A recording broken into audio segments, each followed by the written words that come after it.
देश की आजादी से लेकर आज तक भेदभाव की राजनीति झेल रहे एससी ओबीसी वर्ग को पहले ही काफी पीछे धकेल दिया गया, जिसके बाद पिछड़ा वर्ग के लोग सामाजिक और राजनीतिक पिछड़ेपन का शिकार झेलने पर मजबूर हो रहे हैं। इसके बावजूद भी अब भाजपा सरकार ने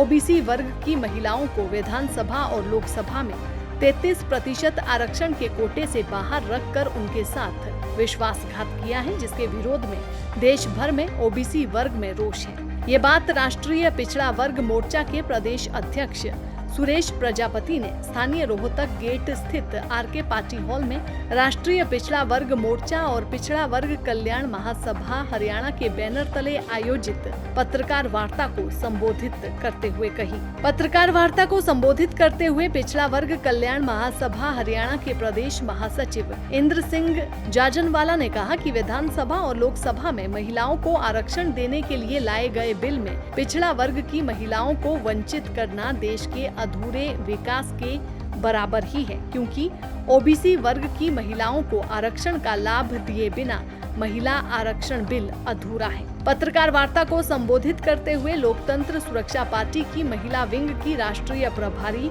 राजबाला सैनी ने कहा कि महिला आरक्षण के नाम पर अगर पिछड़ा वर्ग का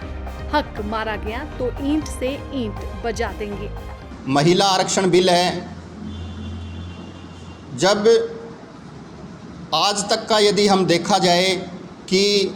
आज तक की जितनी लोकसभा रही उसके अंदर महिलाएं कितनी लोकसभा में पहुंच पाई, तो उन आंकड़ों पे यदि हम विचार करें तो उसमें लगभग 98-99% जो महिलाएं हैं वो केवल सवर्ण समाज से गई हैं। यदि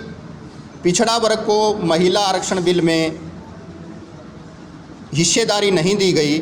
उनकी जनसंख्या के अनुपात में हिस्सेदारी नहीं दी गई, तो पिछड़ा वर्ग के साथ एक बड़ा धोखा है। उसके साथ साथ पिछड़ा वर्ग के साथ जहां से जिन विधानसभा हलकों से पिछड़ा वर्ग के लोग अब चुनाव जीत करके जाते हैं, पुरुष जो हैं,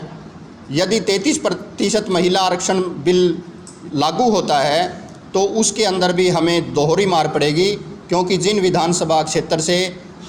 पिछड़ा वर्ग के लोग जाते हैं, यदि वही महिला आरक्षण के लिए आरक्षित हो जाता है तो वहाँ से भी हमारा प्रतिनिधित्व कम होगा। तो इसीलिए हमारी ये मांग है कि महिला आरक्षण बिल में 33% के अंदर 52%, अर्थात हमारी जनसंख्या 52% पिछड़ा वर्ग की 1931 की जनगणना के अनुसार, परंतु हमारी मांग ये है कि जल्द ही जातीय जनगणना करवाई जाए और हमारी पिछड़ा वर्ग की जितनी जनसंख्या है उसके अनुपात में 33% का, यदि हमारी 60% जनसंख्या तो 60% प्रतिनिधित्व दिया जाए। उसके साथ साथ जब तक हम ये भी कहना चाहते हैं, यदि बीजेपी महिलाओं की पक्षधर है, महिलाओं को आरक्षण देना चाहती है, तो फिर 2029 में क्यों 2024 में दे दें। यदि उसके अंदर जातीय जनगणना आड़े आती है तो जातीय जनगणना करवाएं और जल्द ही महिला आरक्षण बिल को के अंदर पिछड़ा वर्ग की हिस्सेदारी देते हुए उसको 2024 में ही लागू किया जाए। दैनिक सवेरा के लिए भिवानी से अंकित ठाकुर की रिपोर्ट।